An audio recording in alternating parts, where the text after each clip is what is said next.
Good evening, ladies and gentlemen. Welcome to the inaugural edition of the Mint Visionaries, a series of conversations on themes resonating with the idea of New India. Today we have the first Mint Visionary, the co-chair of the Bill and Melinda Gates Foundation, Mr. Bill Gates, in conversation with Mr. Rishad Premji, chairman of Wipro Limited, on the subject of technology for social inclusion.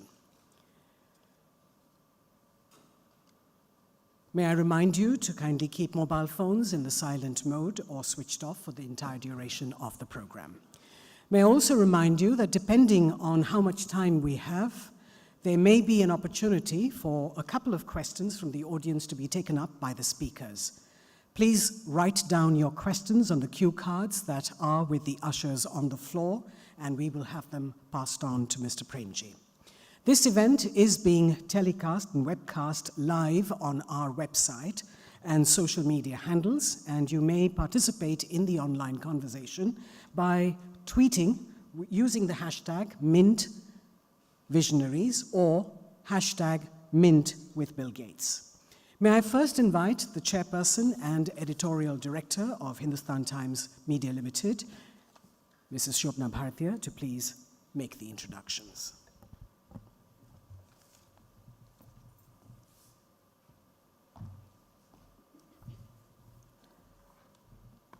Good evening, everyone.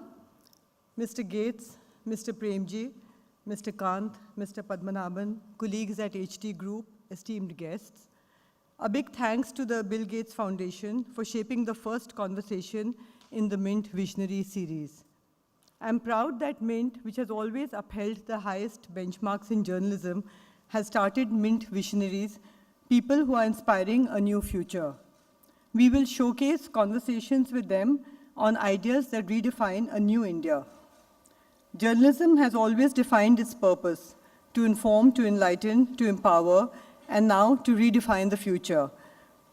In focusing on how the future is changing through Mint Visionaries, we seek to ignite a new discourse.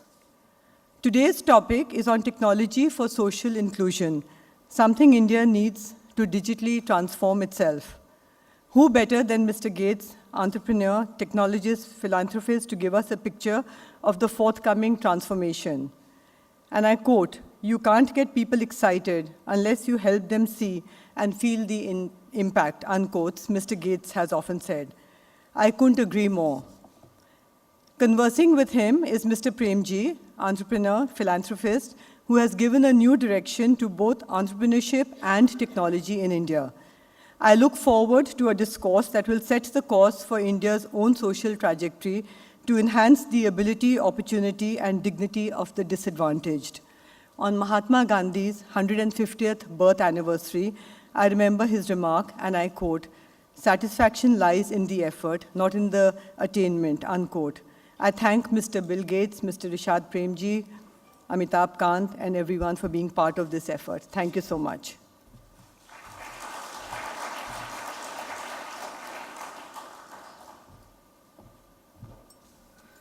May I now invite the Niti Aayog CEO, Mr. Amitabh Kant, to please give the keynote address.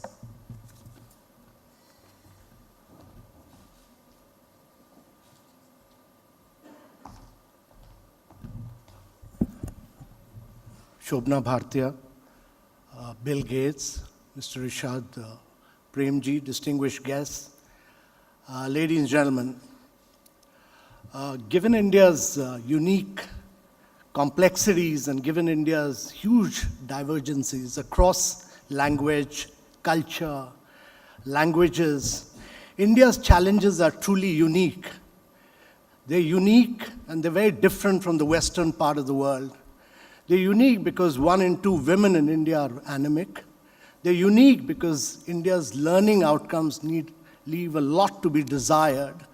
And they're unique because India needs to create a very healthy society, and health outcomes leave a lot to be done on.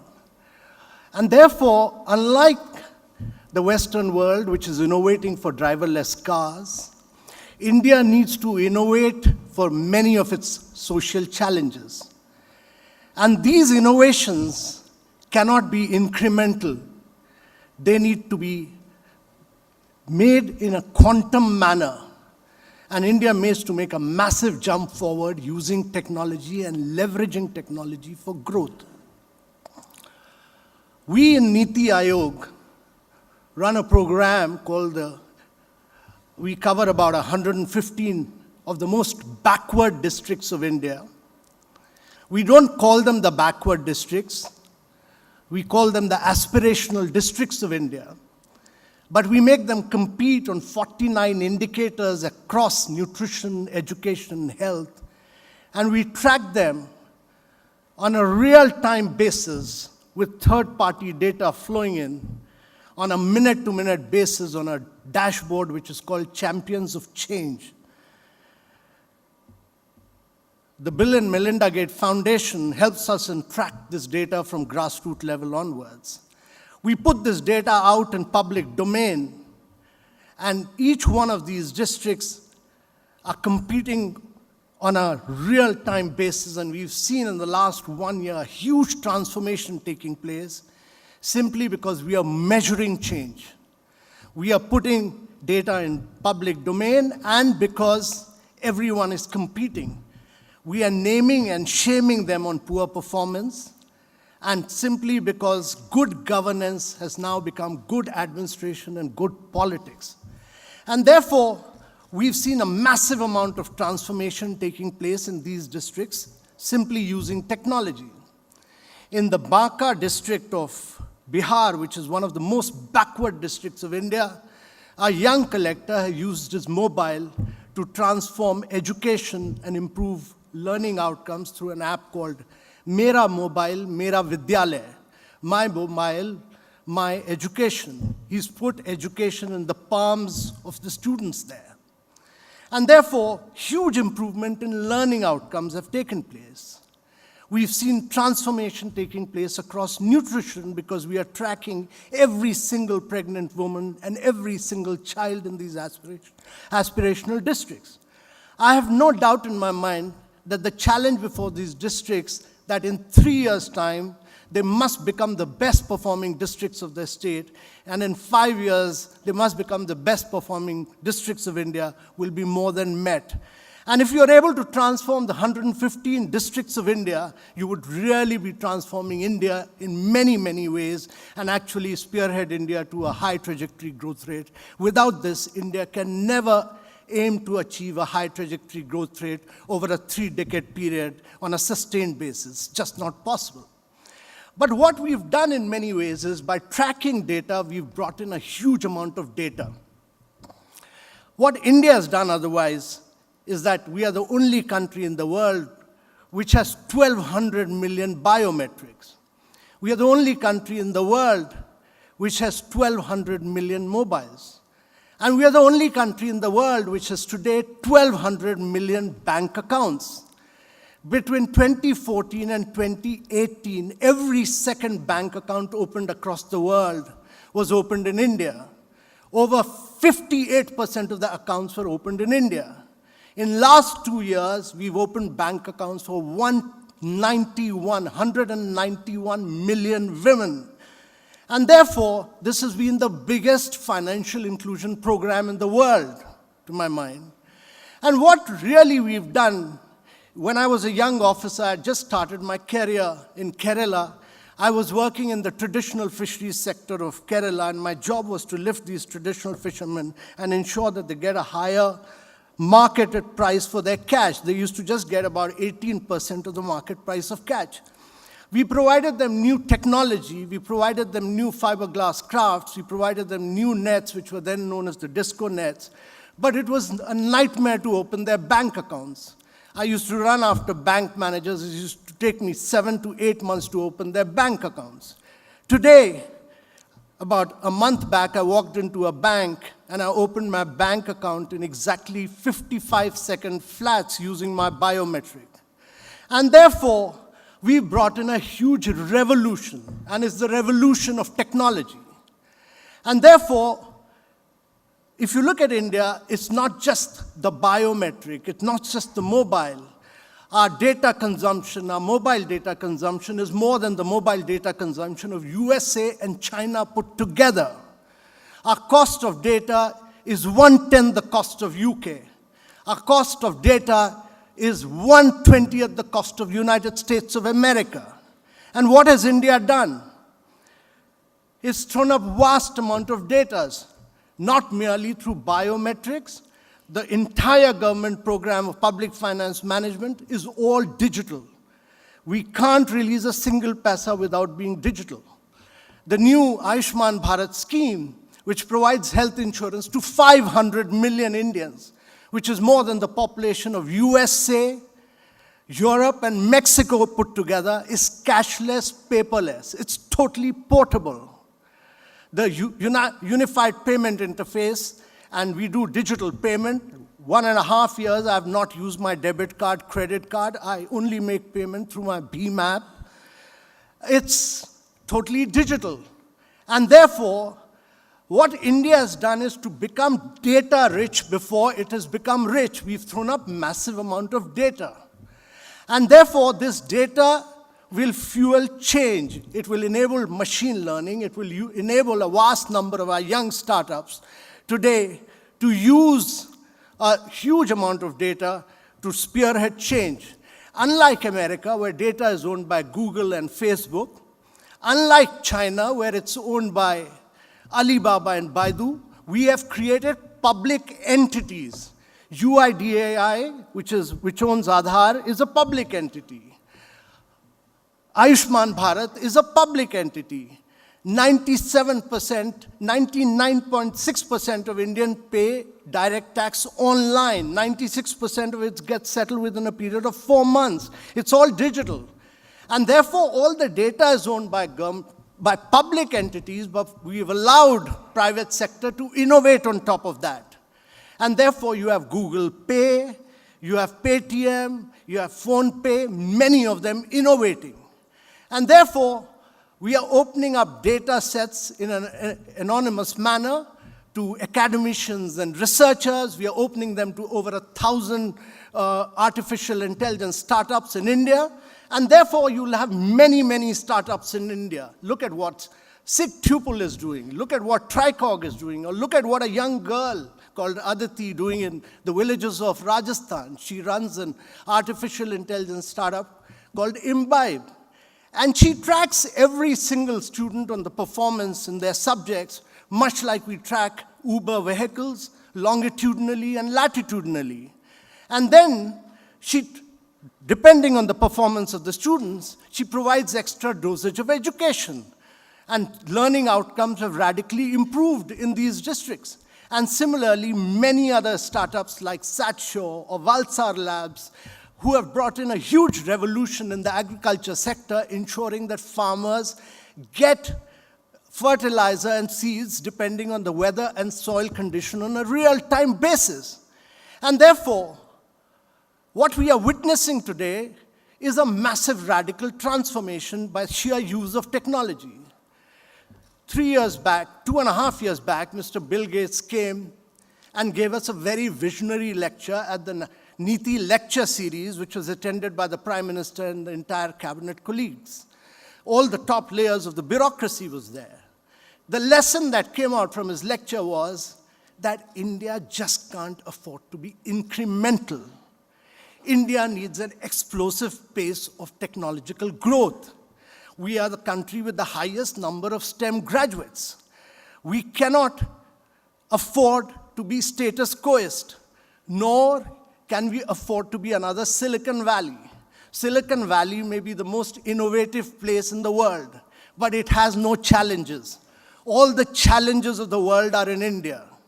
And if we Indians can find solution for the 1.3 billion people of India, we are finding a solution not for India or the 1.3 billion people of India, but for the 7.5 billion people of the world who will move from poverty to middle class in the next decade and a half. Thank you very much, ladies and gentlemen.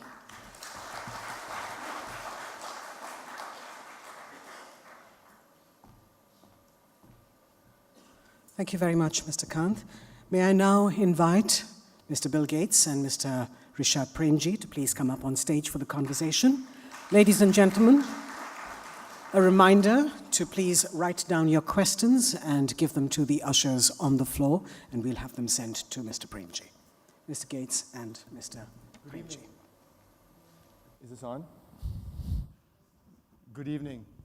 And thank you all for being here, and thank you, Bill, for making it despite having a very hectic day. You were in Bangalore yesterday where we had a chance to meet. You were in Patna for lunch. You were elsewhere in Delhi this evening, and you're here, and hopefully you're in Delhi for the day as well and not leaving tonight. But hopefully some of you have gotten to see inside Bill's brain. So we're not going to spend time getting into Bill the person. We're going to spend time talking about a few issues that I know Bill is passionate about, and I think that can have a huge impact the world over and certainly in India as well. And Bill, I want to start with, so I want to get right into it. I know we have limited time. I have lots of questions. So I want to start with climate change, right? I believe, and I know you believe, that it will be one of the defining challenges of the 21st century. I think impacts like weather events, sea levels rising, islands getting flooded are going to have huge impact on the way people live and potentially have impact on health, have impact on mortality. I saw in the video that the potential of more than 9 million people dying additionally every year by the year 2050.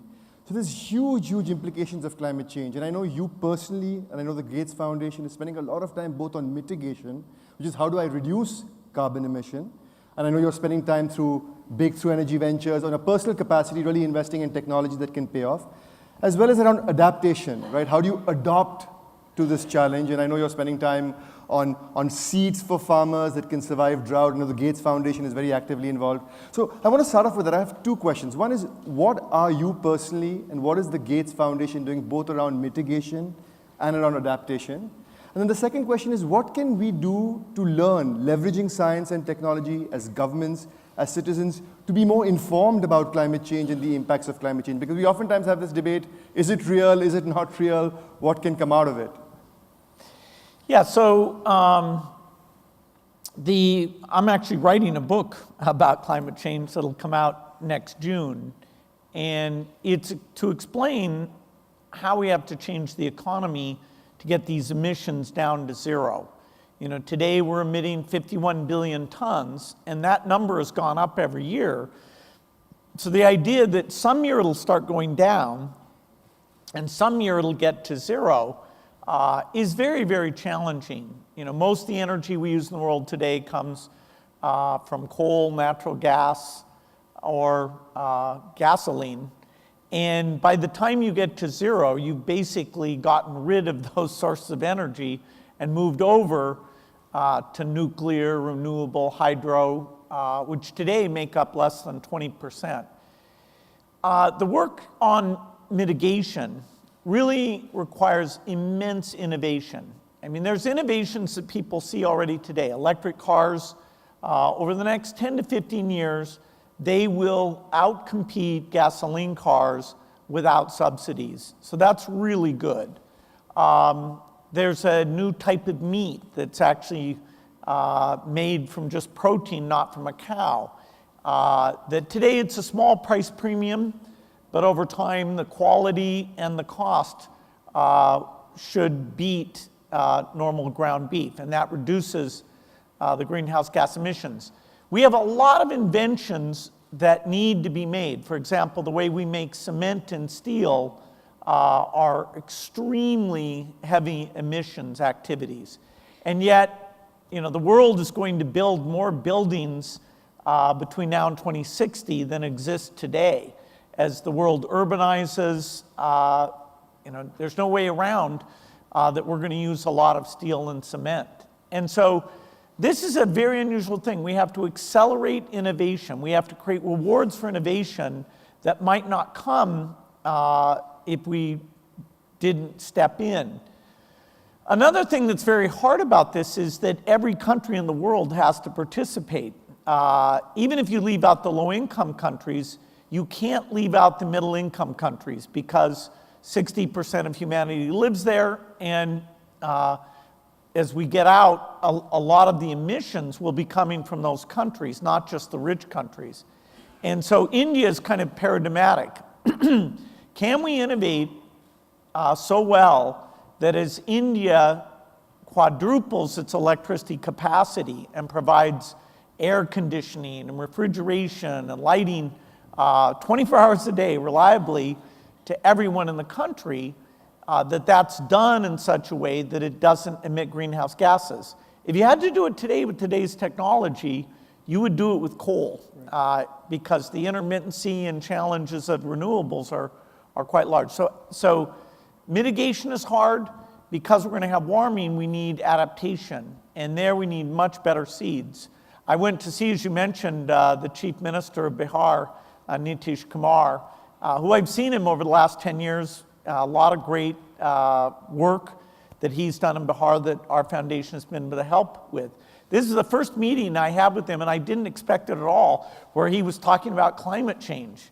I mean, when I'm in Seattle or Washington, D.C., or London or Paris, that's the big topic. But I was impressed that in Patna, he was saying, hey, we have a problem with climate change, and trying to get our advice and help about water supplies and seeds and what they can do to minimize the problem of that. So this is a problem that young people are beginning to wake up to. Over the last 5 years, the energy behind it has gone up dramatically. Some people think it's easy to solve, that you could solve it in 10 or 20 years. I wish that was true. We need to engage in a plan that will take 30 or 40 years to get this done. So, I'm putting a lot of money and time into it, because the people who would suffer the most are the poorest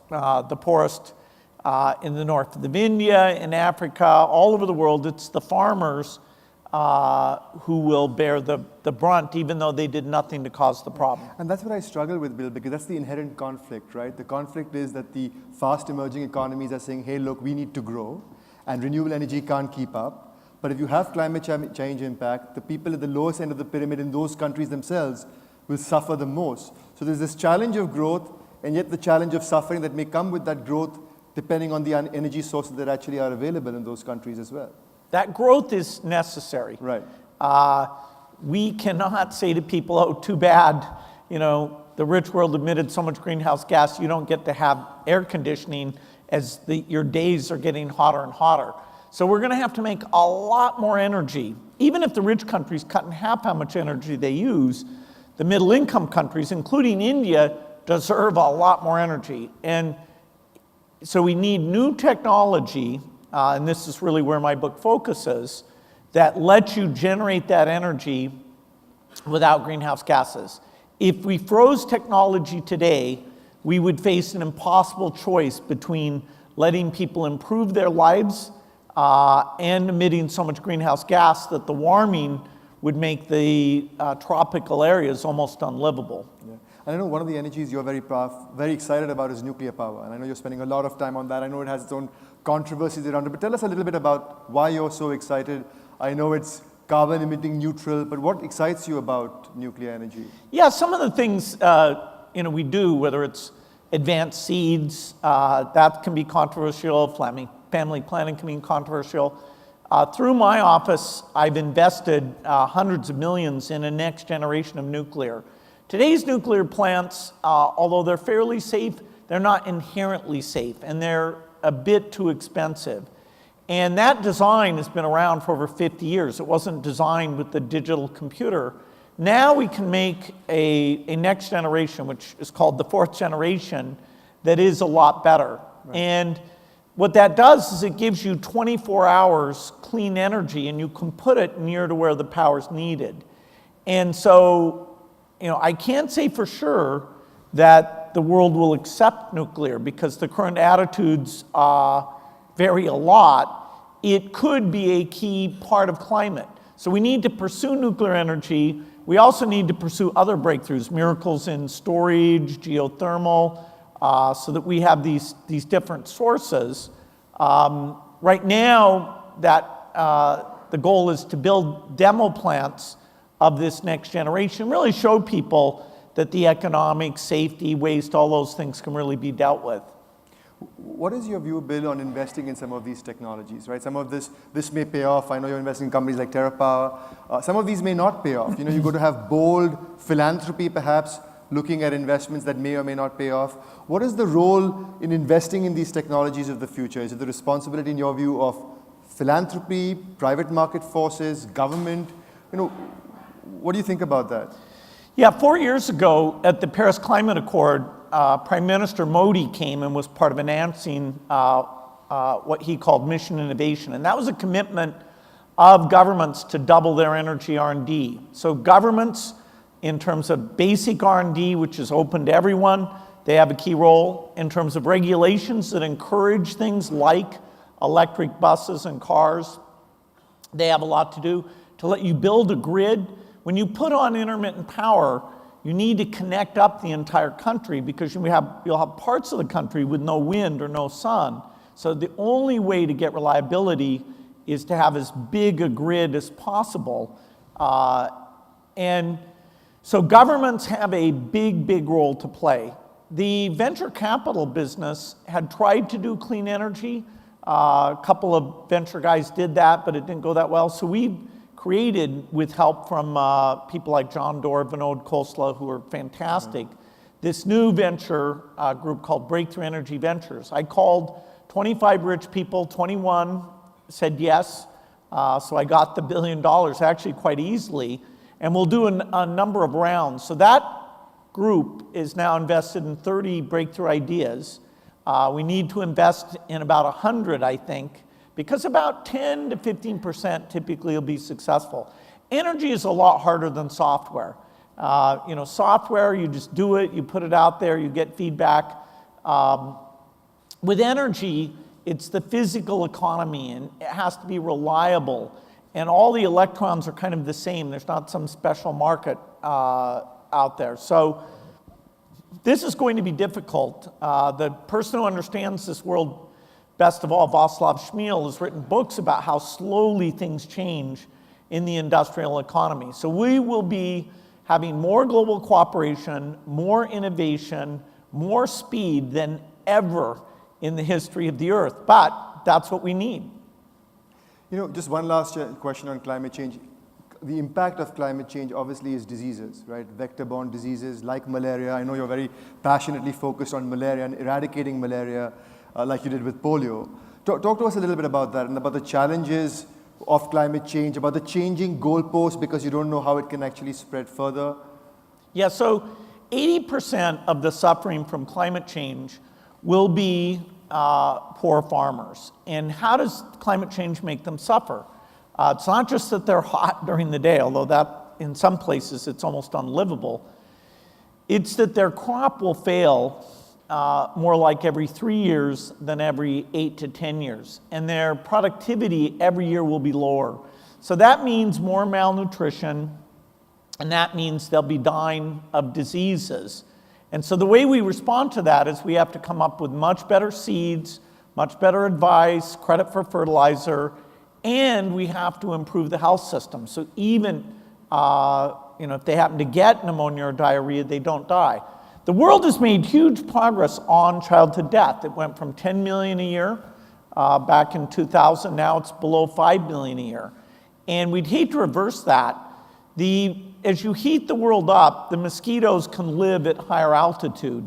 And a lot of the African cities are located exactly at the altitude where the mosquitoes don't come. So as you get warmer, then the mosquitoes are thriving in places they never did before. So potentially, it's very bad. Now, we should have enough tools to get rid of malaria independent of climate change. Malaria is pretty evil stuff even without the temperature going up. But it's just an example of something that makes things worse.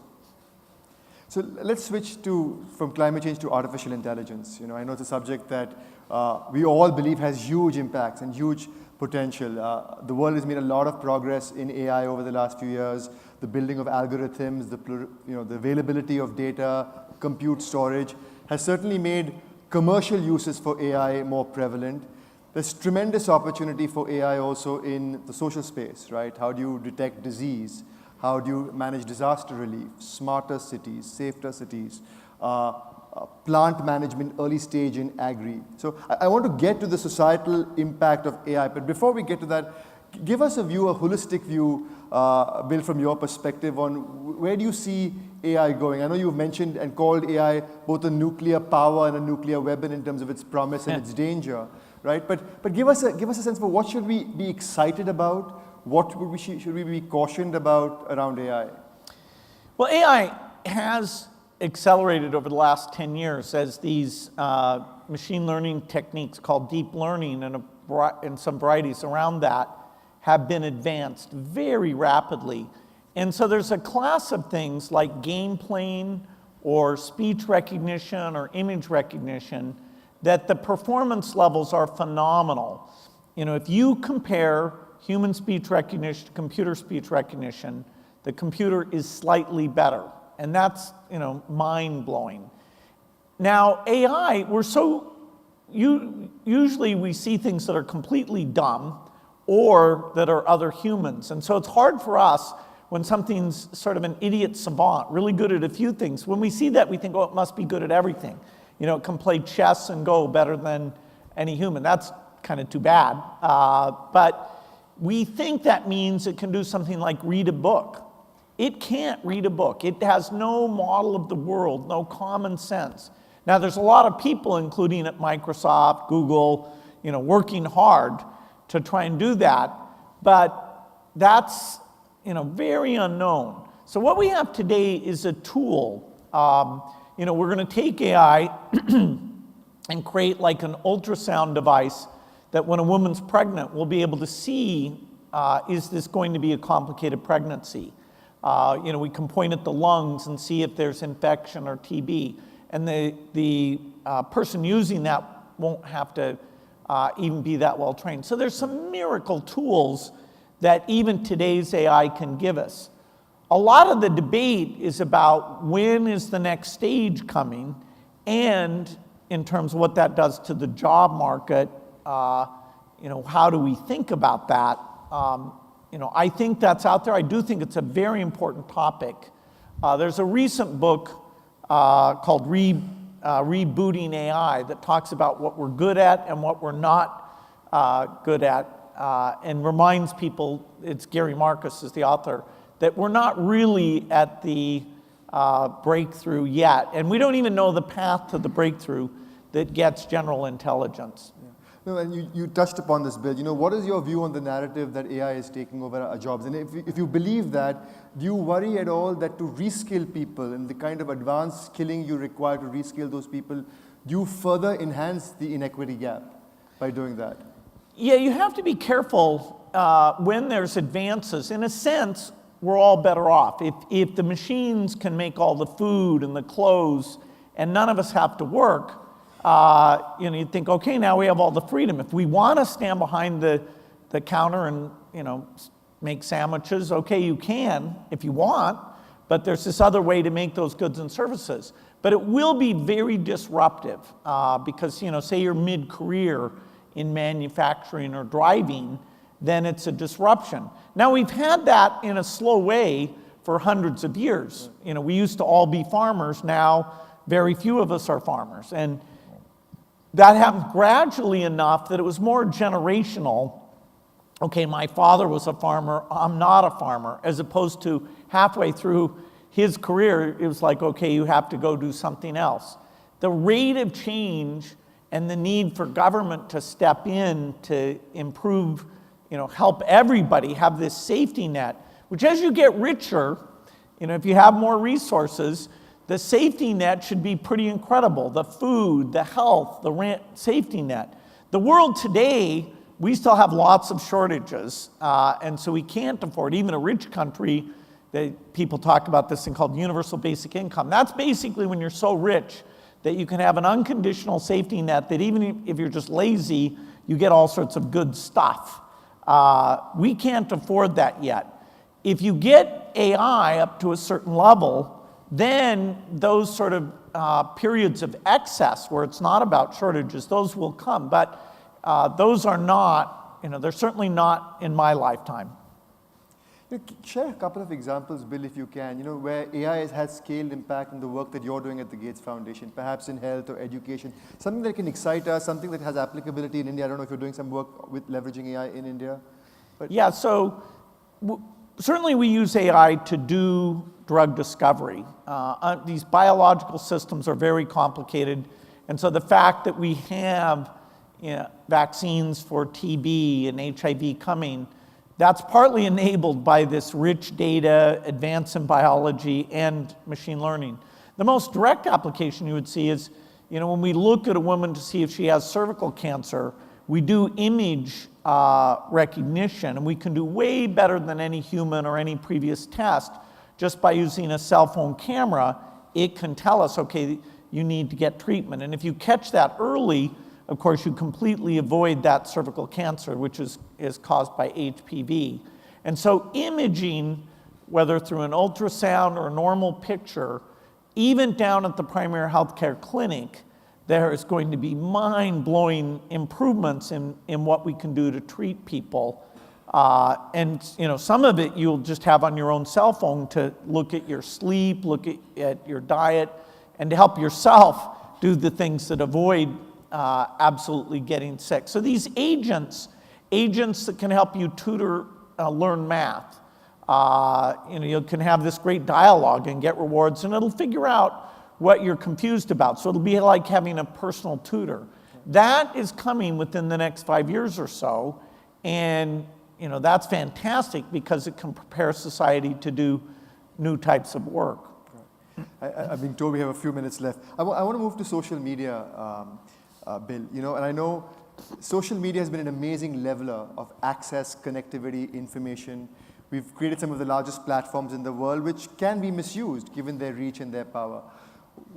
What are your views on the responsibility of producers, distributors, consumers of information? Yeah, the thing that's come up with social media that really wasn't fully anticipated is that this idea of very upsetting or things that really grab your attention can kind of pull you away from the center. So if you're kind of a left-wing person, there are certain stories, some of which are true or not true, that can really incite you and get you feeling like, God, those right-wing people are so bad. And likewise for the right wing, there's various stories and exposures that can kind of pull you. And in the past, we all read the same newspaper, the same front page, and the political ads, we all kind of saw the same political ads. So nobody would run a political ad that was too over the top, because they knew that even though maybe 10% of the voters would really get riled up in a positive way, that the other ones would see them as really inappropriate for society as a whole. Today, because of targeting, which you can say it started with satellite TV and having hundreds of channels, right, so that the news shows kind of got fragmented, at least in the US, I don't know, India, with the kind of a political slant. Now it's really extreme that you can target political ads out to somebody to just get them incensed, and incensed against the other. Right. So what should be the regulations about that? My current view is there may be a need to ban this type of micro-targeting because it kind of drives people apart. It is a very novel set of issues, and in a way, people are kind of mad at the tech companies. Hey, how come you created this problem? Well, but you can't count, the society has to decide what these rules are. It's going to be very tough. Microsoft actually is not in the center of this. We have things like LinkedIn or GitHub, but not the main sort of consumer video platforms or messaging platforms. But for the first time, people are saying, hey, how should we restrict this technology that in many cases the negatives outweigh the benefits? And my question is more basic as well, Bill. How do we ensure that what gets distributed is the truth? What are your views on fact-checking and fake news and content moderation? How do we ensure that what we read is in fact the truth? Forget political ads and the more controversial stuff, just the basics. What are your views? How can technology help us there? Well, we do run into, our foundation, the biggest thing we've done is work on vaccines and getting vaccines out for diarrhea and pneumonia to all the children in the world, including with amazing Indian partners. A number of the vaccine companies like Serum have been phenomenal in that. So it's very troubling when you see in this digital world the idea that vaccines are bad, that they harm children, that mothers shouldn't give vaccines to their children, this tool is allowing those untruths to spread. And when you put out an article that says the truth about, hey, these vaccines really protect your child, those don't spread because they're not they don't energize people to say, oh, wow, this is amazing, I have to tell my friends. Whereas when you tell the lie, in this case, it is a lie, that really is evocative, and people are spreading that around. So the idea of a tool that I naively expect would raise the level of factualness and understanding, that you could click on the lawsuit and see the details instead of what the newspaper summarized. I thought, wow, we're just all going to get so damn smart. This is going to be fun. Click on a YouTube thing that educates you about some area of science. And everybody's going to be doing that. In fact, for vaccine denial, it has been a setback. Now, hopefully, that's just a challenge for us to be more clever about the positive messages. Clearly when children die of measles or pertussis, if you can get that out, that is fairly evocative, and that's really what's at risk are those deaths. But I can't say that we've absolutely solved it. The vaccine misinformation is worse today than ever.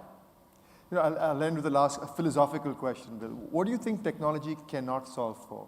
What do you think in our societies, in our way of living, will stand the test of time, no matter how much technology changes?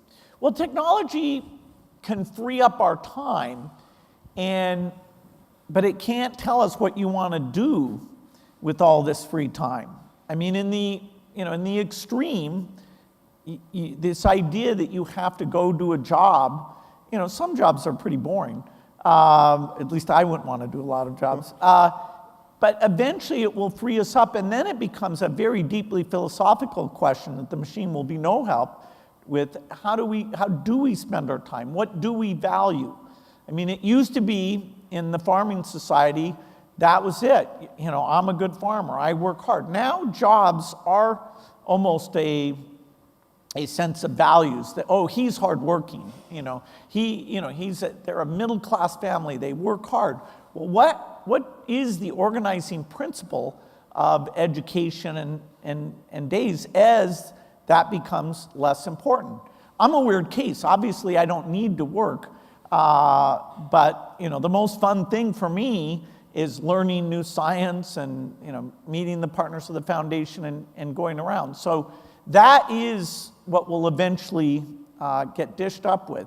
Even in the meantime, society it's a very rich world, and there's a lot of poverty out there that we should be able to get rid of. And so in some ways, the idea of how you take these technical advances, something like malaria, there was almost no money going into it when we got involved because the rich countries didn't have malaria and the poor countries didn't have the ability to create new tools against it. And there was no market signal there because the people who were suffering didn't have enough money that it was a priority. So definitely, you need to overlay values on the capitalistic market system, and the machines can't do that for us. Thank you. Fascinating insights. Bill Gates, everybody. Thank you. Thank you. Okay. So I wanted to get into the Q&A part of our discussion. I want to invite Amitabh Kant, please, to join us for the discussion.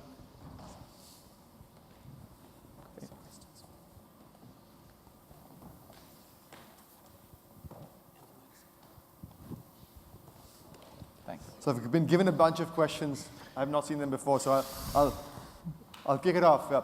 So recently, Google announced it's achieved quantum supremacy. When do you expect the breakthrough in quantum computing? Is there a positive outcome possible and not breaking secrecy? Can it positively impact development? Bill, do you want to? Yeah, so quantum is a type of computing that a lot of people are putting money into, including Microsoft and Google are two of the leaders. We're at a very early stage. It could take 10 years. We don't even know once we make the breakthrough the scope of problems it can solve. It can break certain current cryptography schemes like Bitcoin, because we know it can do number factorization. But there are new crypto schemes that are harder to solve.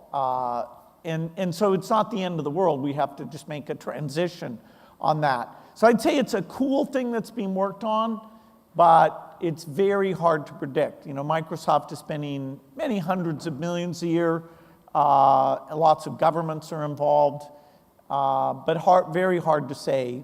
This milestone was not that big of a deal. Thanks. So the next question, maybe Amitabh, we'll start with you. How does a developing country like India create a digitally powered economy that works for everyone? One of the key things that's happened in India's case is the India stack. And that's really empowered a vast segment of our population. I mean, just about everybody having a biometric. And I think the next big transformation that will happen will be through the health stack, when you'll have a unique health identifier for everyone, because the key challenges really relate to health in India. And I think a lot of work is happening on that, and you'll have major work, a major transformation in areas of health. And similarly, I think one of India's biggest challenges is we spend a lot of money, and actually we have a vast number of departments working on this, but India's achievements in the field of nutrition still leave a lot to be desired. And Prime Minister has really given it a huge push through the nutrition mission, the Poshan Abhiyan. Yeah. And I think simply because of, and I think more than anything, it's been, to my mind, a failure of governance at grassroots level. And once you bring in technology and you're able to track mothers and children, you're able to feed them with the right kind of nutritious food. And I think this, to my mind, is really the key, and these two will be really the key element to transforming India. So we do a lot of work in the area of stuntism and nutrition. It's a huge, huge challenge. Over 50% of India is stunted today, and that's a huge challenge. Between the day you're conceived and the day you're 2 years old are hugely formative. 80% of your brain and physical development happens then. And so it's an incredibly, incredibly important issue. And I know, Bill, you spend time on this as well. I don't know if you want to comment on that or share a perspective on nutrition and what you do in India there. Yeah, so an application that the Wadhwani workers use called CAS, they've been given a cell phone and it helps them map out what they're doing. That is going to go to a next generation where it'll include all the health workers, and you'll have maps, and you'll be able to know, okay, who's underweight, who didn't get their vaccines. So I completely agree with what you said. The India Stack is an amazing thing. And Anandan and the team who put that together and the way the government's embraced that is really amazing.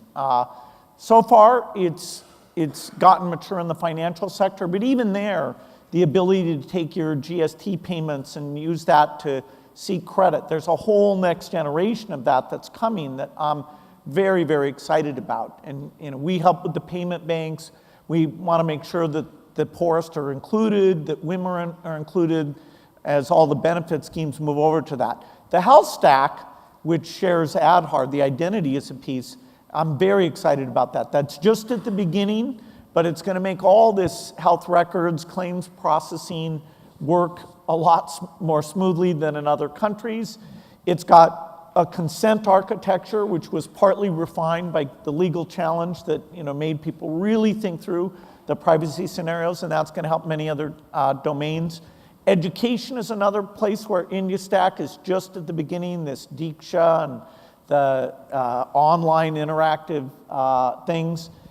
I will agree that if there was one wish you could have for India, it would be to get rid of malnutrition, because that reduces the potential of those kids so dramatically. It's like 15 IQ points go away, so your ability to learn and to provide are reduced. It is now a priority. There's some deeper scientific understandings, and if we use the digital tools for the field execution, then I think India can make progress. And all these things I just talked about, our foundation is going to make sure that as India does them well, and Anandan and others are very helpful involved in this, that Africa and other poor countries get the benefits of how well this has been done. So last question, it just says, hey Bill, what's your favorite SDG? Well, I'm SDG 3, which is health. They're all, very important. Climate's in there, gender's in there. My wife wouldn't want me to forget gender. But, our deepest expertise is in health. We're not saying that education's not important. In fact, it is, quality of governance. But, we got involved in health. We saw miracle potential there in terms of quick improvements. And that idea of human capital, investing in health and education. The future economy of India, there's all sorts of near-term indicators. But once you get out to the midterm or the long term, it's about the education and health of the young people, which India is very lucky to have a lot of young people, but they can be an asset only if those investments are done well. Good. Thank you. Thanks, Amitabh. Thanks, Bill. Yeah, it's great. Thank you very much, gentlemen. May I request you to remain seated as I request Mr. Anandan Padmanabhan, CEO, Wadhwani Institute for Artificial Intelligence, for the closing remarks. Wow, well, I don't know, I wish it could go on. Interesting, inspiring, and insightful, of course, but because they have that finite time. Thank you so much, Bill, Rishad, and Mr. Kant, for your time and sharing all your insights. I've had the privilege of working under Bill for more than 18 and a half years at Microsoft Research, and his interest and passion for technology for social good is not new. Back then, I got an opportunity to set up a Microsoft Research Lab in India with that as one of the main themes, and that hasn't changed. A couple of years ago, I got an opportunity, thanks to the Wadhwani brothers, Sunil and Ramesh, to set up a new institute doing AI for social good. And that's come up well, was launched by the Honorable Prime Minister last year. We've grown, we've been working with government thanks to the partnership of NITI and the ministries. And today, we are also getting funded by the Gates Foundation. But we know, and I think Bill knows more than anybody else, and Rishad knows also, technology is not the cure-all and end-all for social development. It requires human effort, human systems, governments. And to this, I'm really grateful, the proactive, pro-technology, forward-looking, open and collaborative nature that we find in the ministries and the governments today. In the halls that we go to, we're always welcome. When we talk about AI, there's an excitement. And thanks to NITI for its leadership in bringing AI for social good. But ultimately, it's not technology, it's not just governments, right? The government alone can't solve the problem.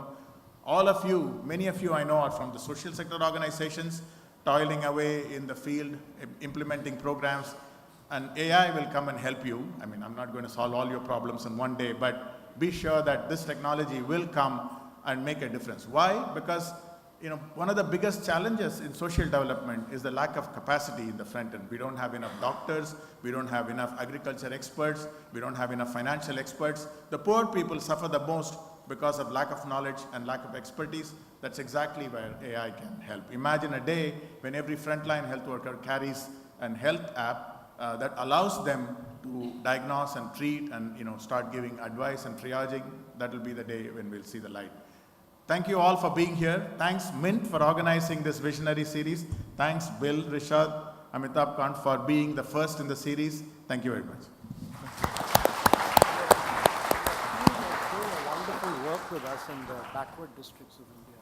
Thank you very much, ladies and gentlemen. May I request you to please remain in your places as our dignitaries leave the stage.